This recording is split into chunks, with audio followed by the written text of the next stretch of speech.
My name is Linda Abraham, and I'm the president of Accepted and the moderator for today's webinar. I want to welcome all of you to Secondary Application Strategies for Essays that Score Interviews to be presented by Alicia McNease Nimonkar. Before we start, a few housekeeping items. Alicia is going to ask several questions during the presentation and occasionally ask you to raise your hand in response. You can do so by clicking on the hand icon, two icons underneath the horizontal orange arrow on your control panel. Please raise your hand when you find it.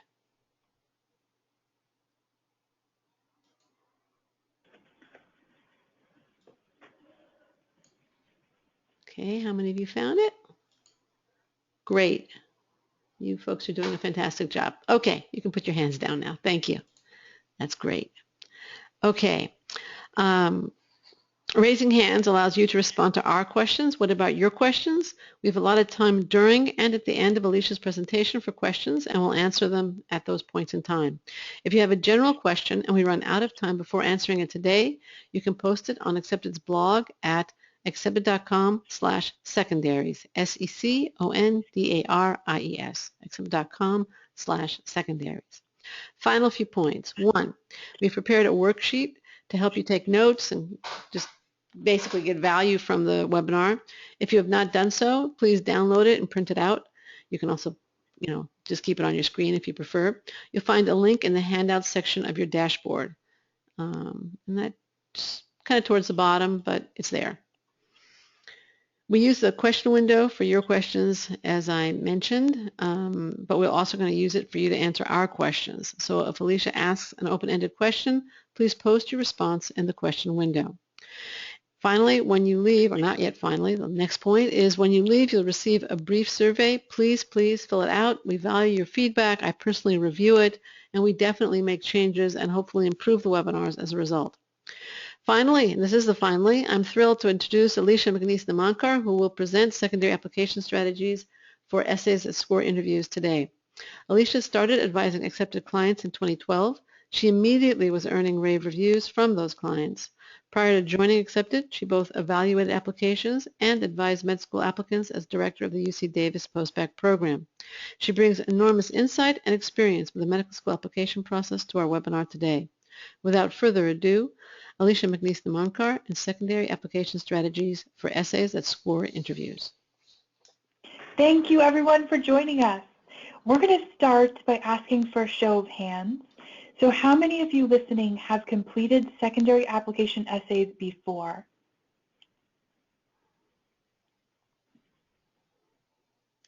Okay, we're about 20% have completed them before.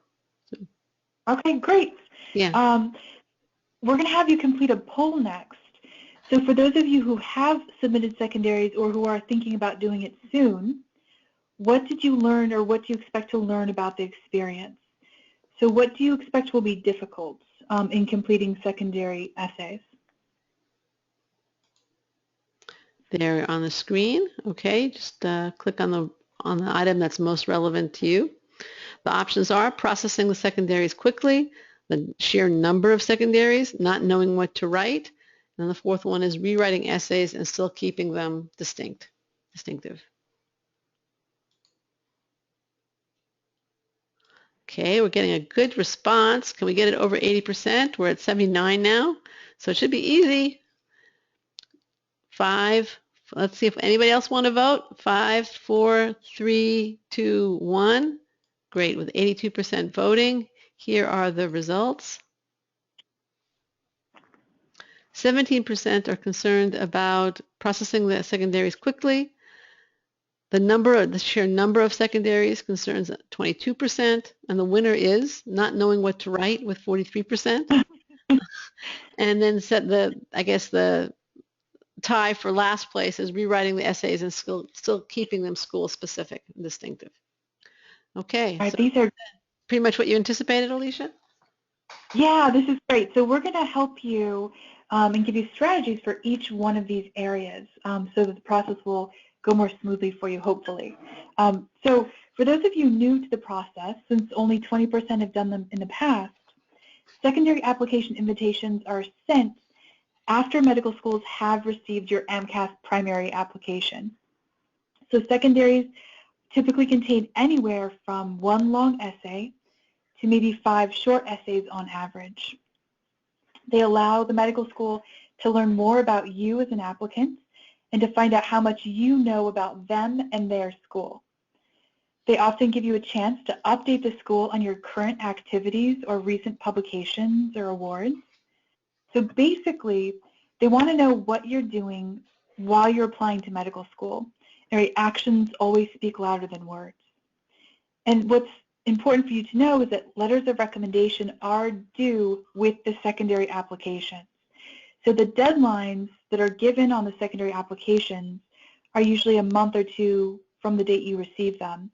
And you don't want to wait that long. So you want to submit secondaries within 2 weeks of receiving them. And that includes submitting the letters of recommendation. So I'll repeat that. So letters of recommendation are due with the secondary applications. So there's 3 different types of secondary applications. There's automatic secondaries, manual secondaries, and there's a new Casper secondary. So the first kind, automatic, basically schools use computer screening systems, right? They can set limits for acceptable GPAs or MCAT scores, and it's an automated screening process at most schools. So as soon as you submit your primary, the sooner you receive secondaries, right? The first secondaries you receive are probably going to be automatic because people won't have time to actually review your application by the time you receive them. So schools like George Washington and Tufts use automatic secondaries. So students are receiving secondaries, right, almost immediately after submitting the primary, sometimes even before it's processed, from schools like George Washington and Tufts. So, right, there's not time for a person to review the applications by the time you receive the secondaries. That's how you know they're automatic, because it happens so fast. It's a money-making industry. So, right, the school makes money every time a student submits secondaries to them because there's a fee attached. The only exception really to the automatic secondaries are when applicants are applying as disadvantaged. So sometimes, many medical schools will have a separate committee for disadvantaged applications. So they'll review those separately from the others. So I know some schools, like UC Davis School of Medicine, when I was there, they had a policy that students who are applying as disadvantaged, those applications would be screened by a person before they were rejected. So sometimes, right, applying as disadvantaged may mean that you are screened by a person before being rejected, and that happens, at several medical schools. The second type of secondary is the manual secondary. So this means that your application has actually been screened by a human being before they send the invitation to you. This means that the school is demonstrating genuine interest in you as an applicant. There are fewer invitations sent out through this type of process. So there are many less manual secondaries sent out than automatic. So it's a big deal when you get a manual secondary. It means someone's actually reviewed your application. The third type of secondary is the Casper. So the Caspers, it started last year. There were only 2 schools that required it. It was NYU and Robert Wood Johnson Medical School. And this year there are 13 schools that are using the Casper. Some of them are requiring it, some of them are recommending it. So the Casper is a computer-based situational judgment test designed to evaluate core personal characteristics considered essential for students to be successful in medical school. The Casper can be taken anywhere you can access a computer with audio capabilities and a reliable internet connection in a quiet location. And it consists of a series of hypothetical, everyday situations presented through a variety of formats, including text, animation, or live action video. So the situations relate to one or more personal characteristics, and you have basically a minute and a half to respond to each question. So they cover scenarios like about mental health, professionalism, boundaries, like would you confront a colleague if, that sort of thing, issues with neighbors, and ethics. So there are scenarios surrounding those different topics. And so you do have about 1.5 minutes to respond to each question. So moving on, so next we're going to talk about the timeline for secondary applications. So automatic secondaries, right, those can arrive pretty much as soon as you submit your primary application, even before it's verified, or it can arrive, you know, after your application is verified. And those usually come in right away. That's how you can tell that they're automatic. The hand-selected secondary invitations, the manual, can take weeks longer for you to receive them, anywhere from 4 to 6 weeks after the application is verified.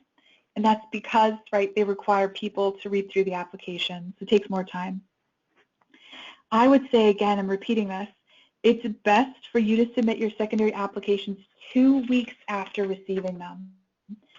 You don't want to wait any longer than that because it can really hurt your application. Last year I did a rejection review for a student who had applied the previous cycle, and she had wonderful scores, wonderful GPA, wonderful MCAT. Her essays looked good, and I couldn't figure out why she got rejected. I literally couldn't figure it out. So then I started asking her about when she submitted the secondaries and if she got interviews. And she said she was submitting secondaries 1 to 2 months after she was receiving them, and she didn't get any interviews. And so we pretty much were able to figure out that that one decision, right, her decision to submit secondaries within a month or two after receiving them, sent the wrong signals to the schools. So you do want to submit your secondaries within 2 weeks of receiving them. So are there any questions before we move on? Any questions so far on what Alicia has presented? If you have them, please put them in the question window, or else we'll, okay. Daniel asks, what happens if you take 3 weeks? Yeah, I mean, that's really getting it closer to 1 month, right? It's safer, around 2 weeks is really the safest. 3 weeks is kind of pushing it. I've seen students do it, but you don't want to wait till the 4th week. You don't want to let a month go by. So 3 weeks is pushing it. I think if you keep it as a general rule that you get them in within 2 weeks, that's going to put you in the best possible situation. Yeah, I think the point is not like this is a digital. If 2 weeks is great, 2 weeks and a day, sorry, you're out. I think the point is that the longer you take, the less interest and commitment you're showing both to the individual school and the process, and probably the fewer organizational skills you're also demonstrating. So this is not an on-off digital kind of situation. The longer you take, the more they're going to question your commitment, the more they're going to question your time management.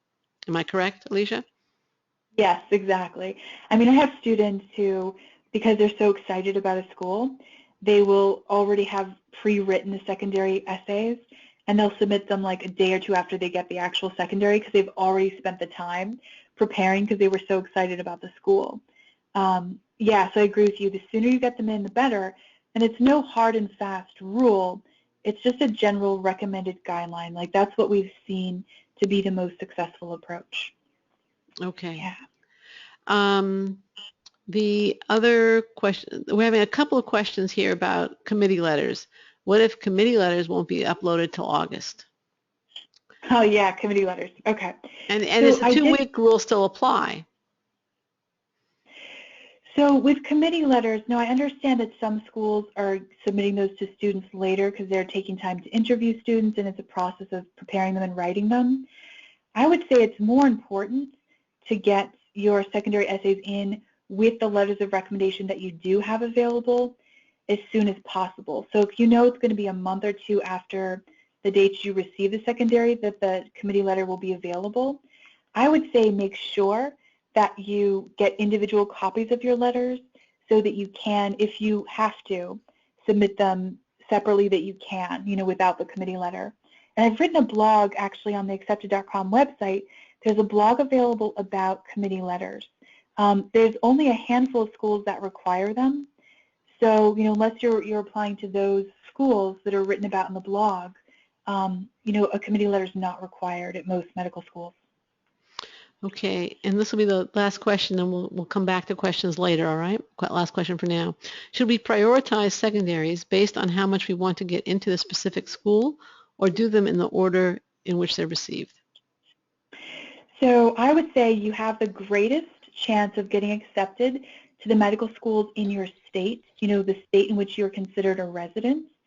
So I advise my clients to get those secondaries done first, right, because you have the greatest chance of getting accepted into the schools where you're a resident of the same state.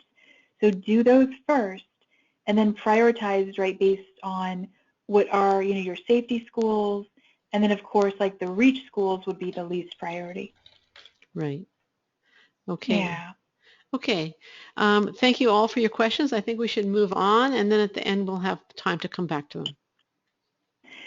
So now we're going to talk about shortcuts to maximize your strategy, because you will have so many secondaries to complete in such a short period of time. So, of course, right, I'm going to say start early. We do have posts available on the accepted.com website with secondary essay questions and tips. And these are available as a free download by registering on the site. There's one school, unfortunately, though, that has changed their secondary questions this year, Linda. Oh, really? It does happen.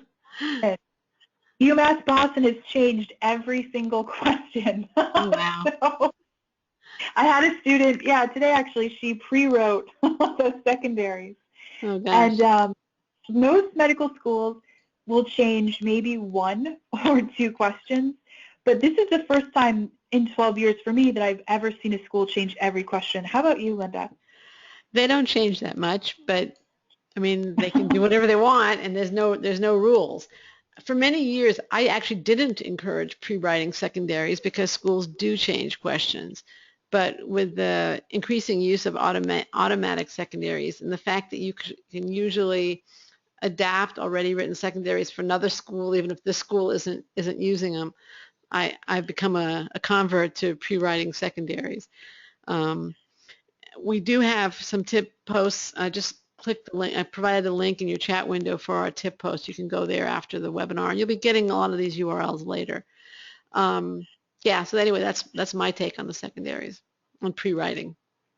Yeah, I think it's an unusual situation. I've just never seen a school change every single question. So Yeah, beware with that is unusual. Yeah. So after completing your primary application materials, I recommend to my clients that they immediately begin working on secondary essays for your top school choices, right? So the schools in which you're a resident of the state and your safety schools, and then you would, go on towards the top choice, or the schools where maybe you fit one category but not all of them, the REACH schools. But I would say the schools in which you're a resident first, your safety schools, maybe your top choices, hopefully those include your safety schools, and then your REACH schools. That would be the order. So creating an Excel spreadsheet to track the schools and the deadlines has been extremely helpful for many students. So you want to list all the schools that you've applied to, list the dates that you received the secondary application, and the dates that you submitted the secondary.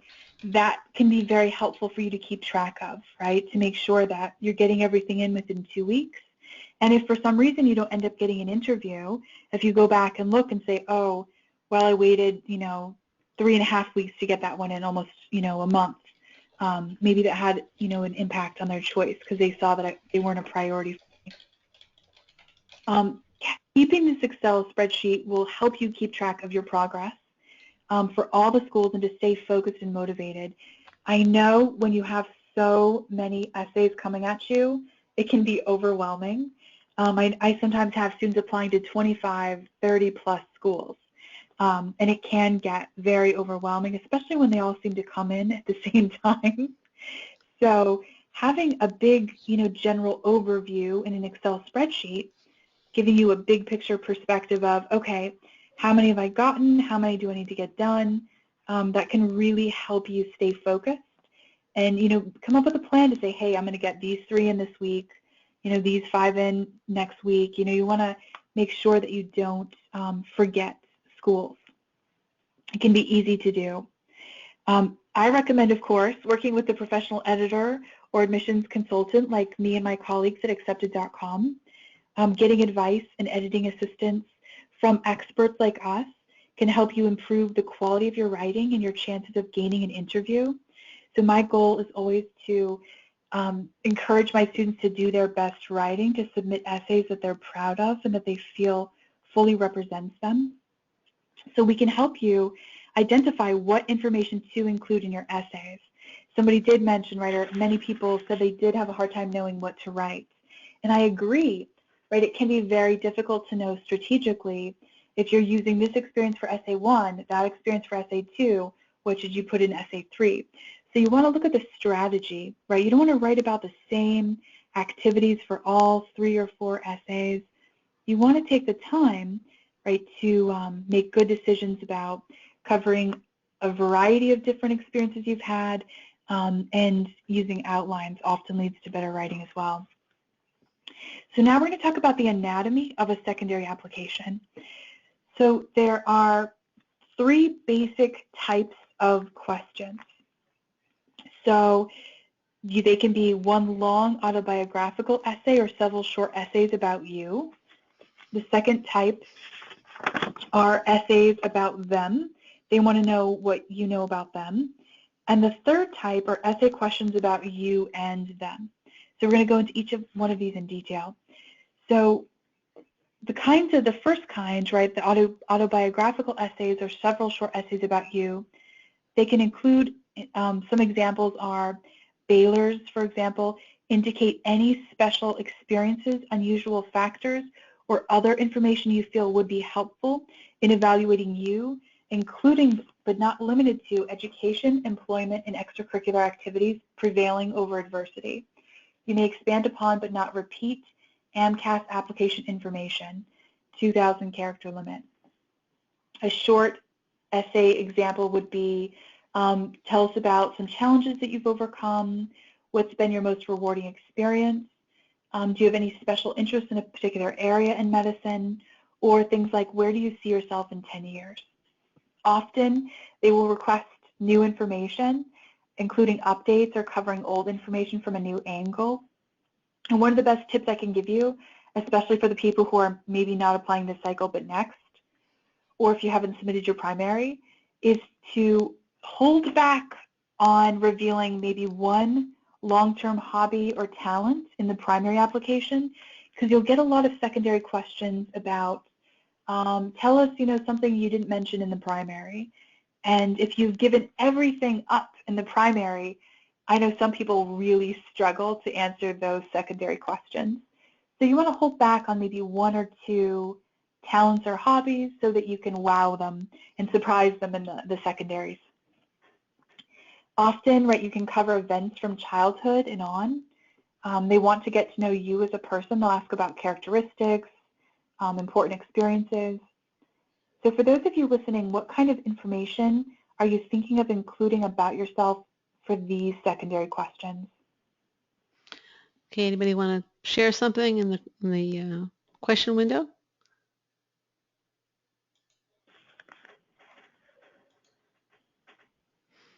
What do you want to share? What are the kinds of things you're going to write about if asked about autobiographical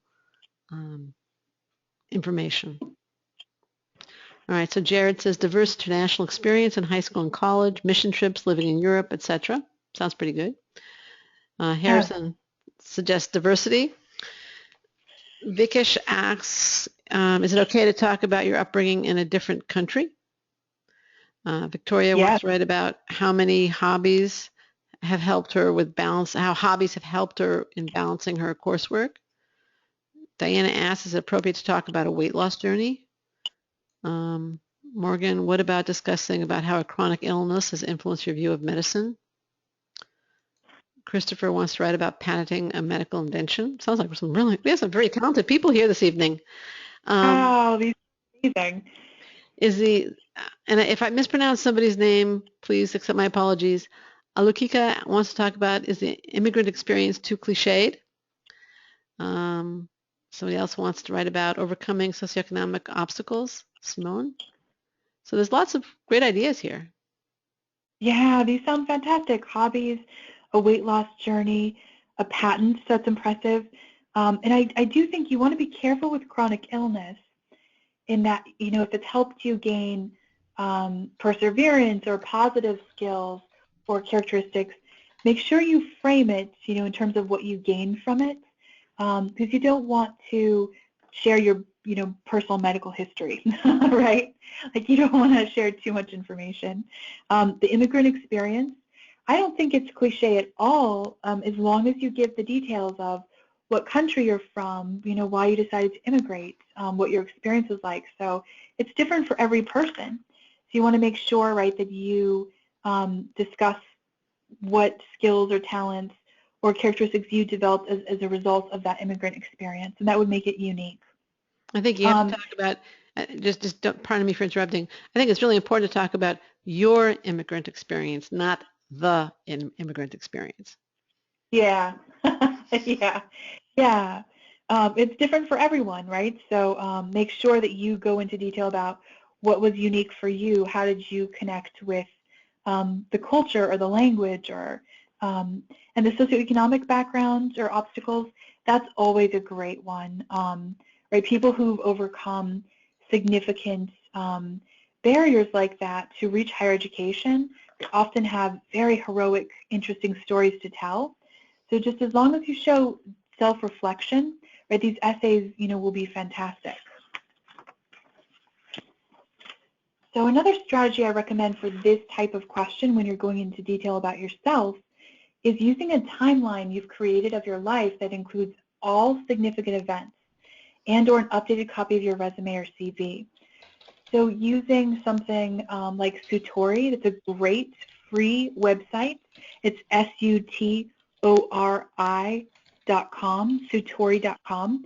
They allow you to create a timeline with electronic images, with JPEGs.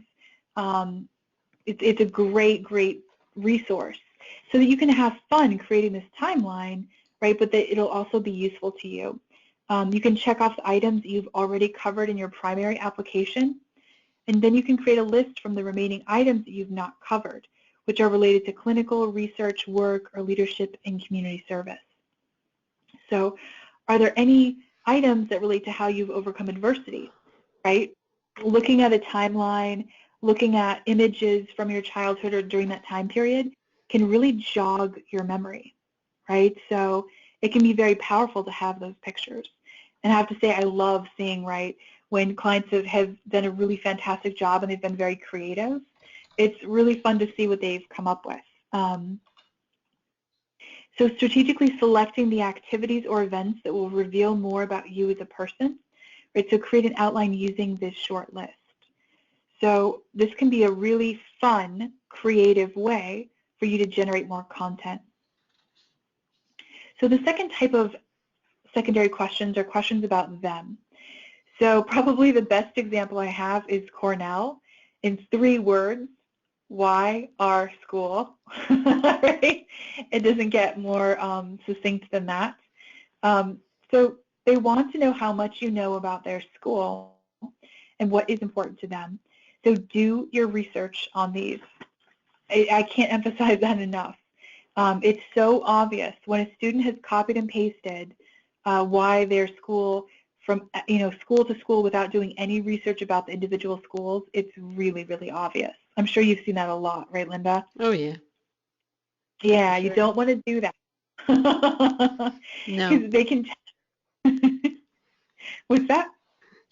No, they can certainly tell. And the key isn't to copy and paste what they've written. It's to connect the school's program and mission to your interests. It's that And I mean, connection that makes a difference. Yeah.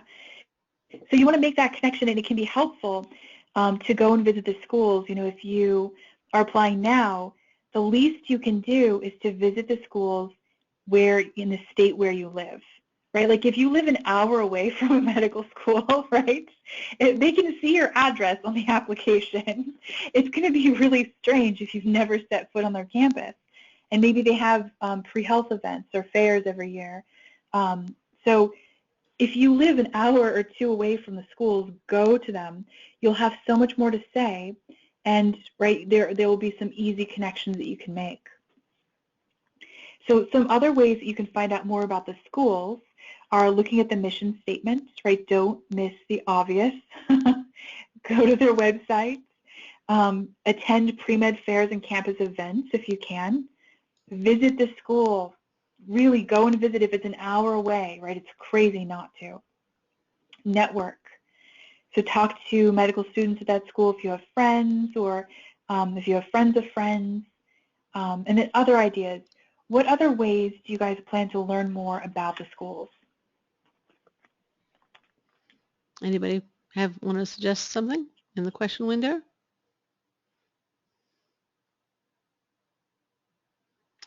Diana suggesting social media. I think that's pretty good. Anybody else? How are you going to research? Should we? Schools, YouTube, good. How about sitting in on a class or two? I think that's a great way if you live close enough. Vikesh writes that he learned about some schools from a medical fair.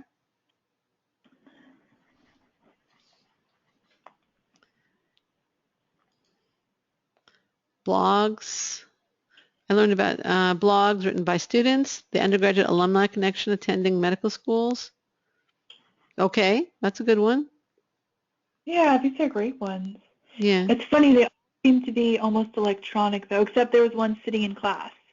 Well, somebody said taking classes. That was Alexander, and somebody else is suggesting, is it common to call the admissions office and ask if there's a time to come and visit? Yeah, of course you can. You can even arrange visits. Some schools allow that, or some schools will have one big event in which they'll advertise, or they'll have an open house kind of event on the campus. It's like a pre-health fair. Okay. Stanford has a every year. Yeah, so some schools are known for hosting these big events. Yeah. So the next strategy I would recommend, right, is that you demonstrate how well you know their school and how much research you've done by establishing a clear understanding of what they offer that will most benefit you.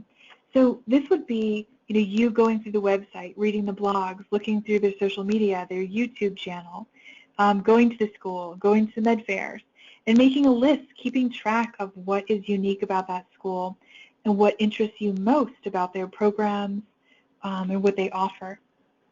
Right, so this can help you reach your career goals. So if you see that they offer special programs in areas of your interest, or you want to highlight that.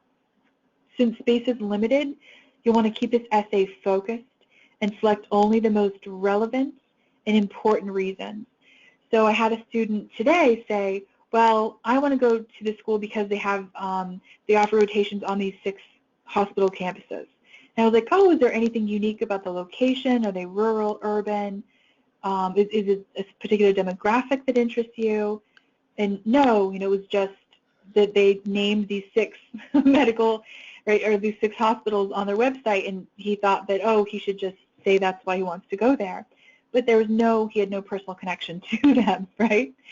So, right, that's not gonna, most medical schools offer rotations at multiple hospitals. So there's nothing unique about that, right? Unless maybe you had a surgery at one of those hospitals yourself, or you had a personal connection to one of those locations or to that area, but he didn't. So you don't want to just use fluff, right? You don't want to just pick information that's, available. You want to choose things that you genuinely are excited about because they're going to be able to tell. So for those of you listening, what are some things you're thinking of including? In the question window, please, what would be some things that would attract you to specific schools?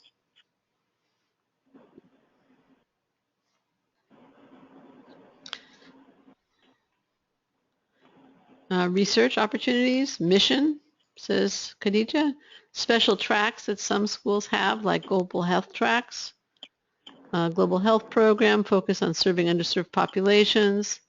Health policy courses, medical Spanish options, global health, ties to a city, their mission. I'm reading different people's responses. Dan writes, interested in rural, underserved regions, but I don't have much experience. how should I approach those questions? Yeah, so usually for rural or urban specific programs, they're going to want to see that you have some kind of a personal connection to a rural or urban area, so that maybe you grew up in one, or that you lived in one for a period of time, or that you have family living in one. So if there's no personal connection, it might be better for you not to apply to those special programs.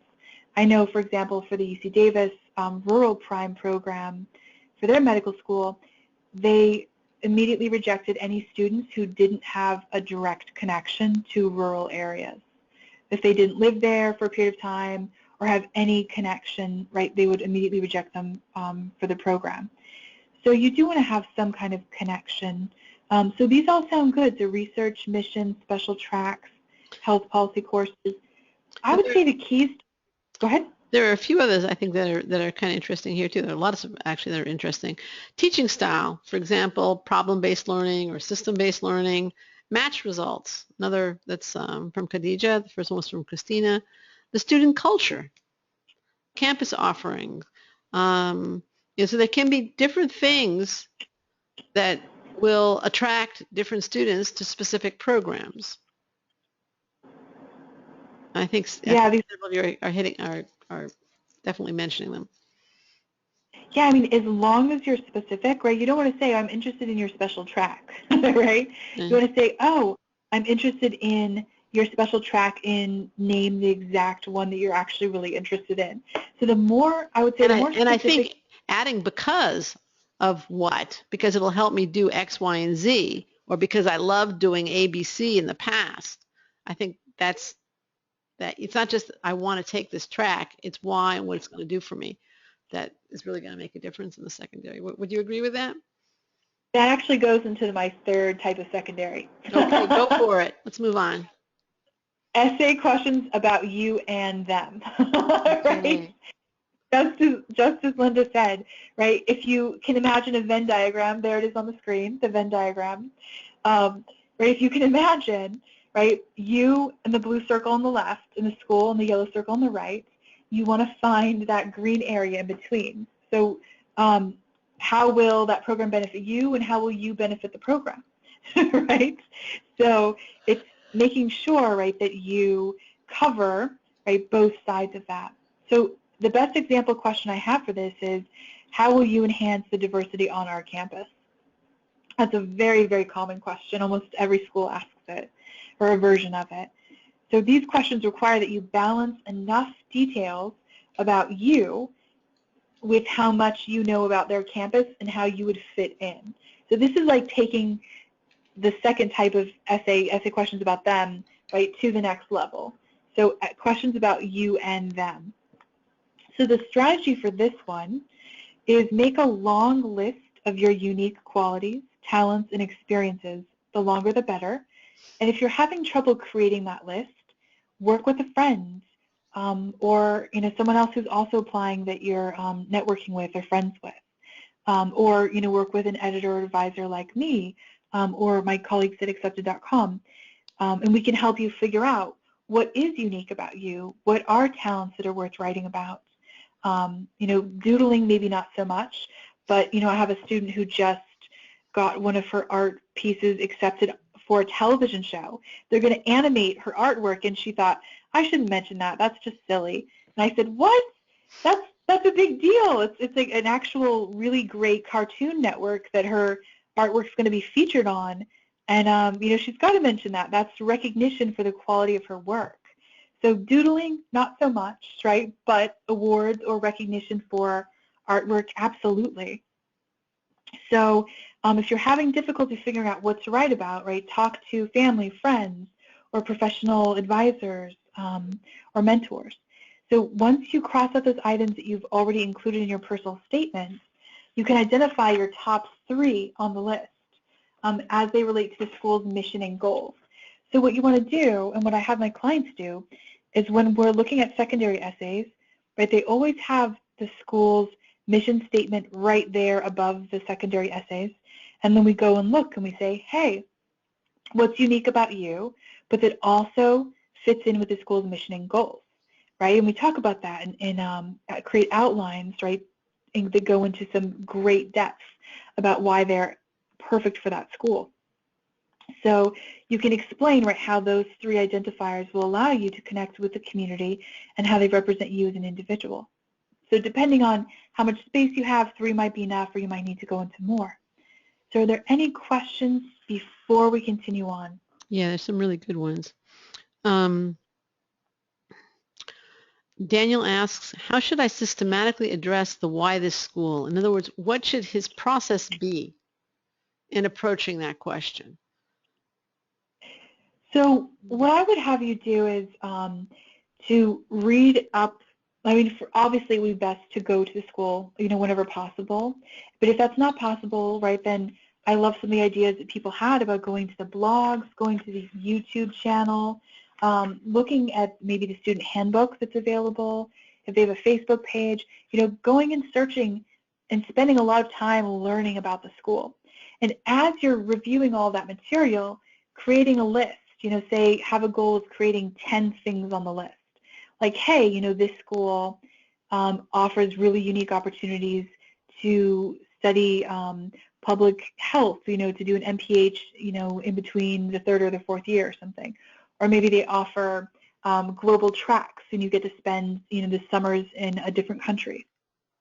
So the more things you have on your list, but the better, but then you can go out and cross out the things that are kind of similar to all med schools and then get into the specifics of what really genuinely excites you about that school.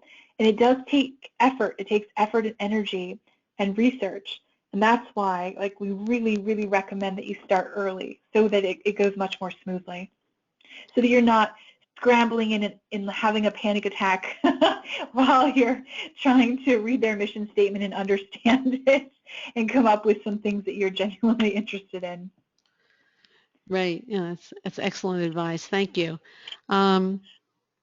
Just to add a little bit to what Alicia's suggesting here, I think it's excellent advice. I think also if you're concerned about pre-writing secondaries because the questions might change, realize that I think at this point most secondaries are out, but you can do the research now or ahead of time. And if any of you are planning ahead for next year, you certainly can do the research. On the podcast at Accepted, we've had several admissions offices, still a small percentage of med schools. We have several admissions deans from Baylor, from Case Western, from Texas A&M's and Med program, from UConn with its M Delta new curriculum. So that, I think, obviously, if you're considering those programs and you're applying and you're submitting a secondary to those schools, we've had Johns Hopkins admissions dean Paul White. So then you really should listen to those podcasts. If you are not applying to those specific schools, I still think you would get a sense of what admissions directors in general are looking for by listening to those podcasts. So that's one way. And I think Alicia's given you excellent advice, and we should probably. Let me take one more question. This one from Brittany. With such short character word limits, how many points are worth mentioning in diversity essays? I was choosing 2. Well, I would say, of course, it depends on the limits, Right. but you want them to be really good, right? You want them to be strategic and meaningful.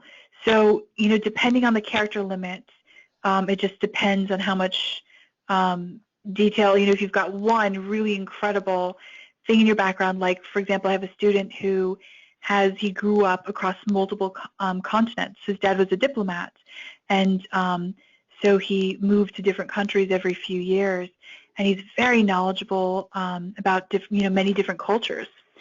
So that for him is very representative of his ability to communicate across cultures. He speaks multiple languages.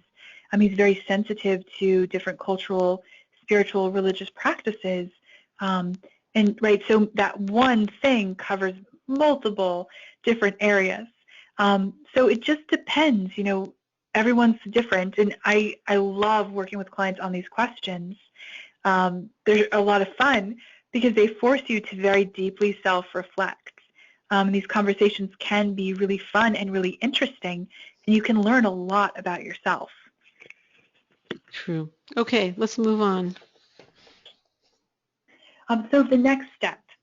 So if all goes well, you will be invited to interview, hopefully, right, anytime between August and April. So the earliest interviews I've seen start in August, and the interview process wraps up at most schools by April. So depending on when you submitted your AMCAS application and the schools that you're applying to, each school has their own process and their own timeline. Rolling admissions begins around October and ends as late as August. So most medical schools begin classes between July and September. I have had students, I'll never forget the time a student called me crying, and I thought, oh no, she got rejected. And I already was feeling very bad for her, and she couldn't talk. She was crying so hard. And then she said, they called me like 2 days and they've accepted me. And she was crying not because she got rejected, but because she got accepted like 2 days before classes started. Wow. So, that's a good reason to cry. Yeah, and actually I'm friends with her on Facebook, and she just shaved her head for a medical school event to raise, I think, funds for cancer awareness. But she's obviously loving medical school and doing really well. So I'm so thrilled that she got in. But you can get called as late as 2 days before classes begin. That does happen. So anywhere, between July and September classes start. After that point, after September, it's safe to say, to assume if you didn't hear back, that it's a rejection. So that's the general overview of the process. Okay. All right, Alicia, I want to thank you very much for the presentation. I want to, and it was excellent and fantastic advice. Attendees, we're going to take your questions in just a few minutes. Before that, I wanted to talk to you for a second. And you can post your questions if you want in the question window so that we'll be ready for them when we get there. Let's face it, it's hard to get accepted to medical school. It's a lot of work, a lot of anxiety, and the competition is intense. Alicia has given you the what and why of responding well to secondary applications. But the how of applying that excellent advice to your situation, your qualifications, your goals, and your experiences, that how begs for individual advising from experienced professionals who can guide you through the lengthy, grueling process that is the med school application process. And that individual advising, as you'll see in a minute, is a key factor not only in applying successfully, but also in applying confidently. And that's really your goal now, to apply successfully and confidently. Given the complexity of the application process and the odds, you need a guide who knows the process inside and out and who can support you through this demanding journey. You need Accepted to be your guide. We have a customized approach that fits your needs. We're definitely not one size fits all. You have options with our services so that you can get only a little bit of help with one element of the application if that's what you want. Or if you're starting from scratch, let's say with all your secondaries, or if you're planning ahead for next year and you're starting with a primary, you can get comprehensive assistance. And you always will get one dedicated advisor who becomes expert in your story and helping you present it. So you have candor and objectivity combined with decades of experience in med school admissions.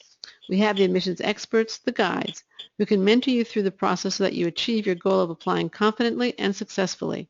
Former admissions directors, staff members, post-bac program directors who have been on the other side of the process and who can be your guide through the process.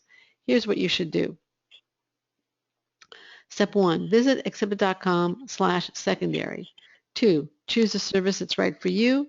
Get the guidance that you need for that missing how, and then go from confusion to clarity, from doubts to confidence.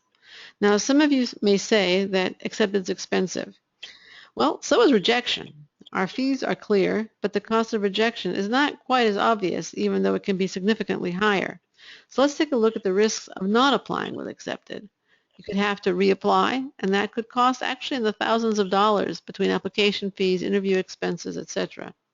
A year of earnings at a much lower level than after you earn your MD or DO. and the potential that you could have gotten into a better program with greater lifetime opportunities and even earnings. Every year, we work with applicants who talked to us a year earlier and decided after taking the do-it-yourself approach and getting rejected that this year, they want to work with us. They would have been better off working with us initially, and so would you. But enough from me. What did accepted clients say? Well, here are a couple of pieces of feedback for Alicia.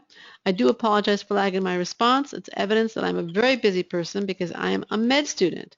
I was offered 4 interviews total and was accepted to 2 schools. I chose to attend UCF College of Medicine in Orlando. I'm eternally grateful to you and all the critical advice and help you gave me. I could not have made it through the application process without your help. Thank you for your patience and for truly caring about my success. That's the first one. And the second one, my experience working with Alicia was amazing. She was knowledgeable and guided me through all the steps of the process. The turnaround for my secondaries was very short and allowed me to really push ahead in having my applications out earlier. Alicia's input for my essays was invaluable. And she goes on also about interview prep. I would highly recommend using Alicia for the application process. Now, Alicia is a wonderful, skilled, talented consultant, but there's only one of her, and she does book up. I don't want you to think that we don't have other talented experts on the staff, so here's a little bit more feedback. Dr. Bluestein, that was the last secondary. I would like to thank you for all your help. You've made this experience go very smoothly. You found ways to cut down the secondaries without sacrificing any of the things I was trying to get across. Or the next one for Dr. Newman on the right. This is absolutely impressive. I cannot be happier today. The tone of my text sounds personal, professional, consequential, and so true. Your work is spectacular. Thank you so much for adding that excitement that I felt but could not convey in my text. The last one for Jessica Pishko. Jessica really helped me with writing my personal statement. With her help, I was able to better prepare myself for my secondary applications and later interviews. Now I will be starting medical school in the fall. We'd love to help you as we help the authors of these comments and thousands of others over the last 20 years. So once again, this is what I recommend you do as a follow-up to today's webinar. 1, visit exhibit.com/secondary, choose the service that's right for you. 3, get the guidance you need, and then apply confidently and effectively. Now I'd like to take your questions. Let's look at that window again. Okay. I have a lot of questions here. Hold on a second. First one for Alicia. In terms of the missions of the schools, I feel like they're all almost the same, just worded differently. Is it really worthwhile to address the mission statement? This is from Harrison. Yeah, I do think so, just because you want to look at everything on their website possible, but the mission statement's like a condensed version of their stance. And some schools are very short and brief and maybe a little bit generic, but other schools actually reveal their top priorities. And if you can match your priorities to theirs, right, that can be a very effective way of answering a lot of secondary questions. Right. Okay, here's another question from Akia. If I'm waiting on one extra recommendation letter, should I submit secondary essays within 2 weeks without using the letter, or wait for the letter and have my application be incomplete longer? I would say it's always safest to have backup letters, right? You always want to get, multiple science professor letters. You should have 2, but it doesn't hurt to ask 3 or 4 people, and of course, from whom you've received A's in their classes. But you always want to have backup letters. I would say it's just better to leave out that letter, unless it's, coming in a day or 2. But if it's going to hold back, hold you back from submitting the secondary by weeks, I would say it's better to submit without it. Okay. Let's go with some more questions here. Vijay asks, what is a diversity essay supposed to be? It can be a lot of different things. So there are a lot of versions of that question. Yeah. Some schools will ask about specific things. How will you contribute to the educational environment on our campus? Or, they'll ask specifically about, how will you contribute to the body, a diverse student body, right? In which case, right, that second one, a diverse student body, they're referring to ethnicity, specifically the body. So you want to talk about your cultural background, right, your experiences with other cultures. And the other question in terms of diversity in education, that could be right, having graduated with a major that's unique, or having an educational or professional background that's unusual that would contribute to the educational environment. So it depends on the way the question's phrased, whether they're asking you about sort of diversity of your experiences or education or interests, or if they're actually referring to, ethnic diversity. So, and we're all a lot more diverse, I think, than we think Yes. we are. Yes. So, I mean, if you call yourself Caucasian, I never like that word. It sounds like some kind of chicken, doesn't it? Like Caucasian. It sounds like some kind of barbecue chicken or something. But everyone is so much more diverse. So, a person's not just white or just black, right? We all have lots of different cultural backgrounds. Like I recently got my genetic testing done, and I was completely shocked to find out that I have African-American cousins. I have fifth cousins who are African-American. We had no idea. We knew that we were a little Native American. We have some Cherokee ancestors. And then we have a lot of European ethnicities in there too. So, right, Italian and Irish. But each of those groups, right, the Irish were horribly treated in this country. The Irish and the Italian too. So, so that's a cultural background. If you say you're just white, that's not really covering it, right? If you're a combination of different cultural backgrounds, so, go into detail about it. One of my clients, she was saying that she was just white, and I started asking her questions, and she was like, oh, well, actually, I can date my family all the way back to the Revolutionary War. And she was talking about it, and it was fascinating. She has a family member who's participated in every major war in the United States. Wow. Isn't that interesting? Yeah, it is interesting. Just the fact that you can trace your family back that far is pretty neat. It's so cool and so interesting. So then she realized that she actually had some really, and she talked to her parents about it, and she realized she had some very interesting things to write about that she didn't even expect herself, because she never really thought about it. So you'd be surprised, right? There's a lot about people that they don't realize is actually very diverse. So. I did a podcast recently. I posted it to the chat window, called Dimensions of Diversity. And basically, I think, yeah. And this, I think you can basically think about contributing diversity in 3 different ways. And you can call it the IDs, okay? The first one is identity, which is probably how most people think of it. Think of it in terms of ethnicity, gender, sexual orientation, who you are. And that certainly can be points of diversity depending upon the representation of your particular identity in the medical school classroom. But there's also deeds, what you've accomplished, what you've done. Those can be tremendous points of diversity. Alicia mentioned somebody who'd spent a lot of time abroad. Somebody here mentioned having created a medical device patent. Those are points of diversity.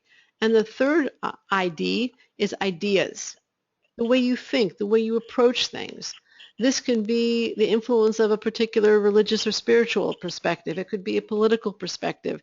It could be the fact that you are the person, you're a bridge builder. You're the person who tends to bring people together. Or you're the person who's a little bit of a contrarian, who likes to approach problems from a different angle.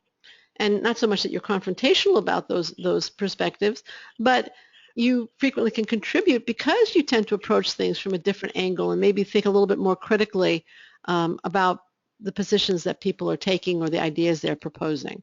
So diversity, and I don't mean to be taking over here a little bit, Alicia. No, this is great. It's not just the way the first way you think of it is not the only way to think of it. Think of it again in terms of these 3 IDs: identity, IDs or deeds, and ideas. And I think you'll see that you all have elements that will contribute to diversity and somehow to a very interesting class experience. Okay? Let's go back to the questions. I went on too long. No, that's so helpful. That's really helpful. Okay. Um, Eric asks, is it realistic to expect to have some interviews in September, October if you have applied fairly early, have good scores, and submit secondaries quickly? Yeah, I mean, they start interviews in August. So, yeah, I mean, it's possible, if you apply very, very early, you could be one of the first to interview in August, end of summer. And, you could find out probably as early as October. Right.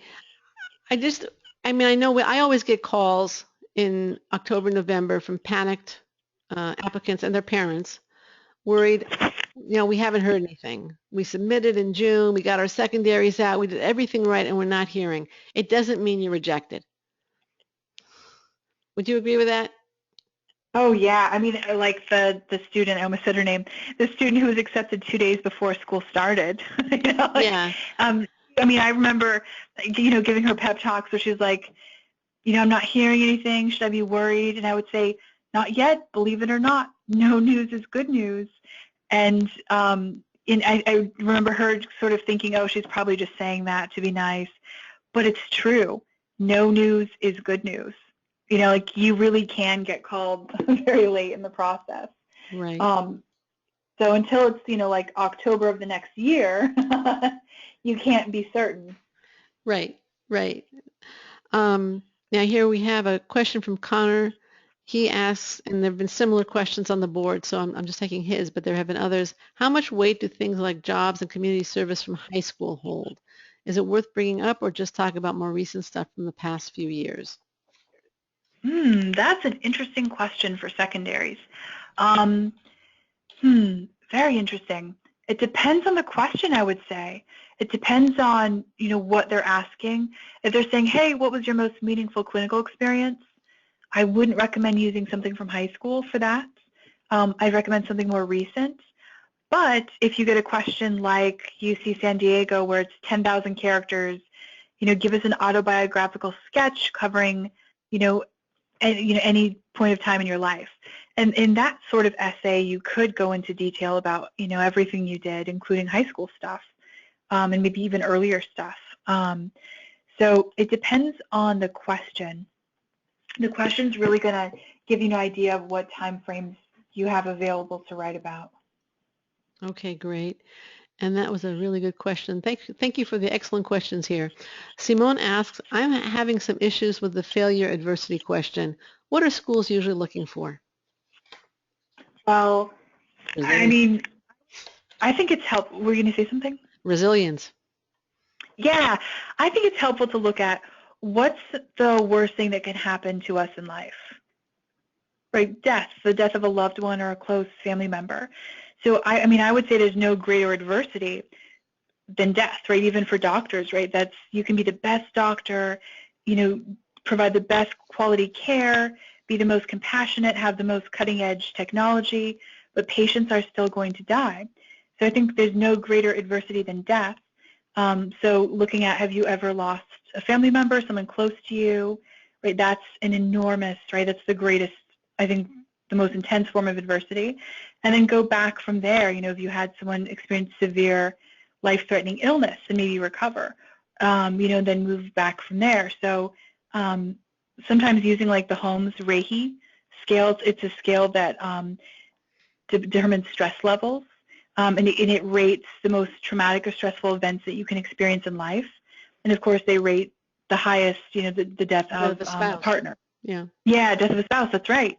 But that can, if you're really clueless and not sure where to begin, using a psychological assessment tool like the Holmes Rahe, it's AHOLMES, and then RAHE, I believe, scale, that gives you a list of life events, and then they rank them by how stressful they are. So, something like that might be very useful to you to go through your life and see, okay, what's been the most stressful event? And that gives you an idea of how they rate it. Hopefully you don't have any that score too high up there. Yeah, hopefully not. Yeah, hopefully not. But sometimes, people lose grandparents, things happen. So you might. So I think this scale, you can look it up online. Could be very useful. It could be a place to start. Okay, great. Let's see.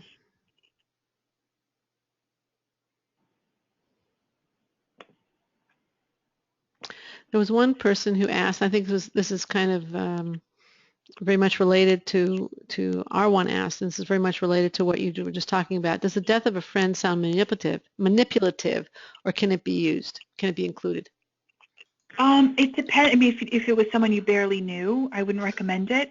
But I did have a student last year who her roommate actually passed away, and it had obviously was her roommate who she was very close with her, and they were very good friends as well. So it had a very dramatic impact on her. So that was appropriate for her based on the intimacy of the relationship. So it just depends on what impact it had on you. And how well you knew the person, etc. Okay. Somebody here is asking, I was in an abusive relationship in college, and it's by far the most challenging experience of my life, but I'm not sure if it's appropriate to write about. Obviously, it depends on how it is approached, but is it something that should be totally off limits? It depends on the nature of the situation. So sometimes, it's perhaps too private. I had a student who had been stalked during college. She would hide in closets and secretly record her, and he was stalking her. And she nearly had a mental breakdown as a result because it was just a horrific experience.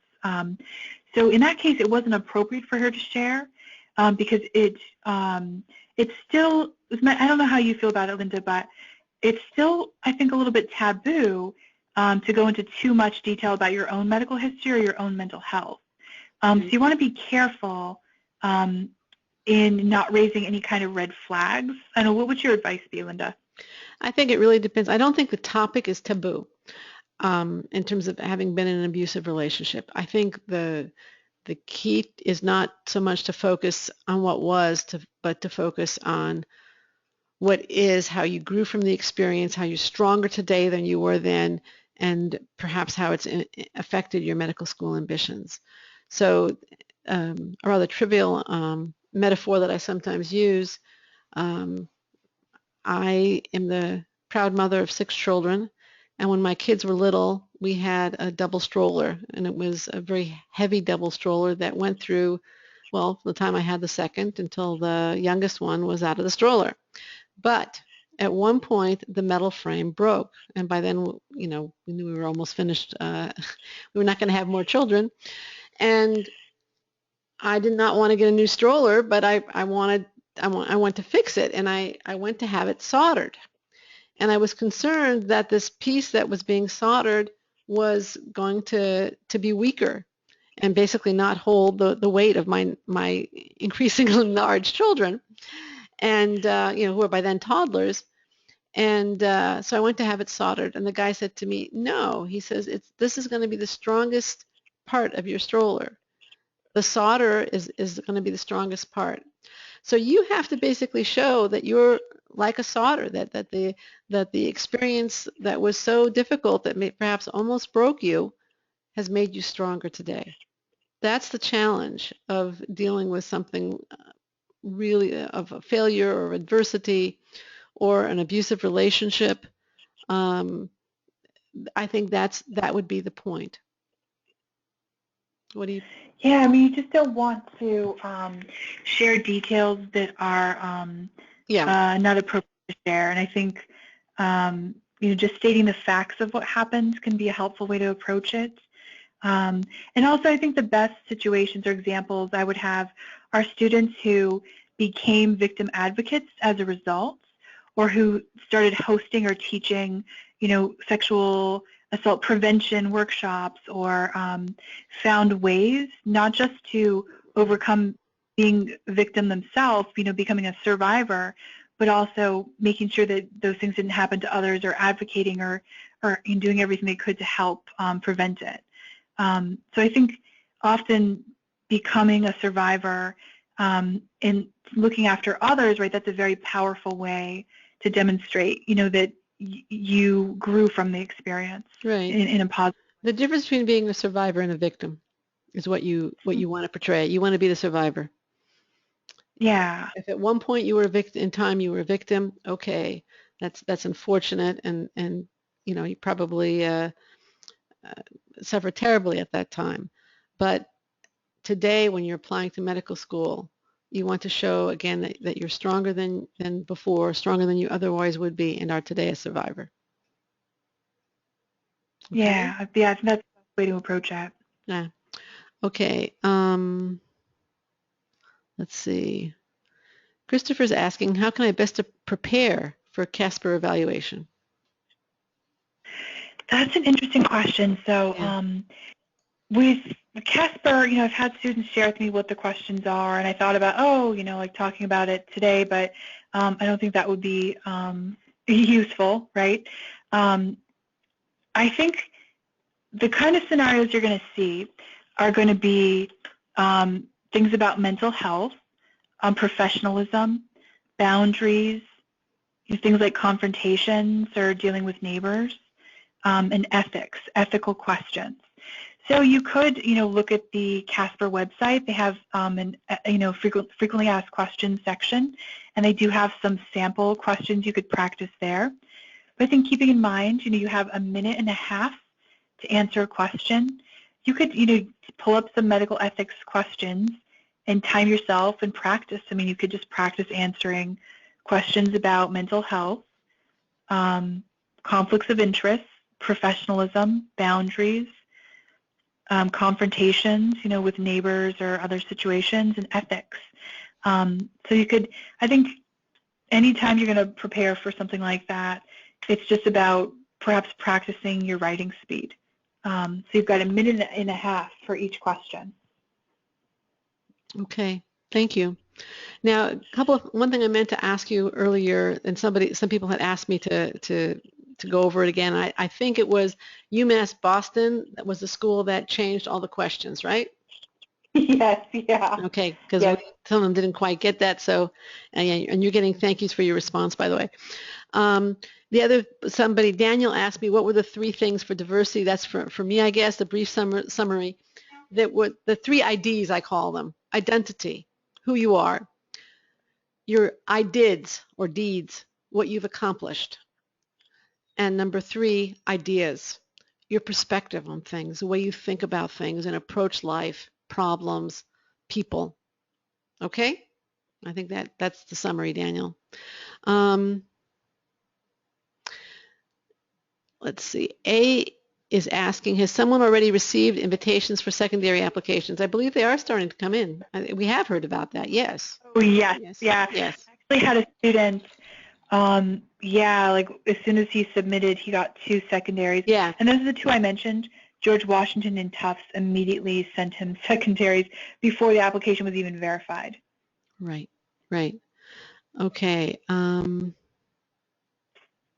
Daniel says he's received 20 of the 27 he's submitted so far. Somebody else says, yes, I've received about 10. Okay, so they come in a deluge. That's for sure. Yeah, they do. Right? Yeah, they do. We have a few questions here about what dates, what's late in terms of the primary. Okay, so for the primary, right, you really want to get it in this month. The sooner the better, obviously. But August is becoming too late. Typically, the first medical school deadline is, historically, it's been UC Davis School of Medicine. October 1st is usually the first AMCAS medical school deadline. So, submitting August becomes really late. The only students, I see regularly get accepted when they apply that late are students applying as disadvantaged or underrepresented in medicine.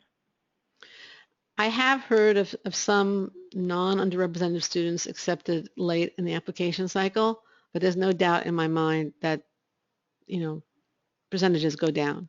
So the earlier, Yeah, the earlier the better. Yeah, the earlier the better. Right. Yeah, they might not even read your application, right? It's rolling admissions, so if they've offered all interview spots or they're wrapping up the process, they might not even read your application. So it's just not worth applying that late. Right. Okay. I want to thank you, Alicia, for a fantastic presentation. I want to thank you, attendees, for your time, your answers, your questions, and your participation. I'd like to share a few thoughts before we part. Remember the advice that Alicia has given you about authenticity and timeliness, steady effort, and so much more. And we'll also let you know when the recording is live. But do remember the excellent advice she's given you about the scheduling of the secondaries and getting them out quickly and perhaps pre-writing if you have the time. And now I'd like to share a final story and thought. So if you're worried about churning out those secondary essays quickly while showing the fit necessary to snag interview invitations, not to mention prepping for them, prepping for the interviews themselves, and if you're anxious about spending the next year running this marathon, remember the excellent advice that Alicia has given you today and your goal. Apply successfully and confidently. Here's a final thought from a former accepted client, and here I'm quoting. I've been thinking about this whole crazy process after being accepted to 3 medical schools, and I know that I wouldn't have had a prayer if it weren't for your substantial help. They say the essays are one of the most important aspects of the application, especially for someone like me whose numbers are a little below average. So I can't express my appreciation to you enough. You have helped me immeasurably. You greatly de-stressed an important part of this process that was making me quite anxious. I felt much more confident in my essays after working with you. Slightly low numbers, concern about the quality and quantity of writing you will have to do. Can you relate? He dealt with his concerns by working with Accepted. He is now a med student. You can be too.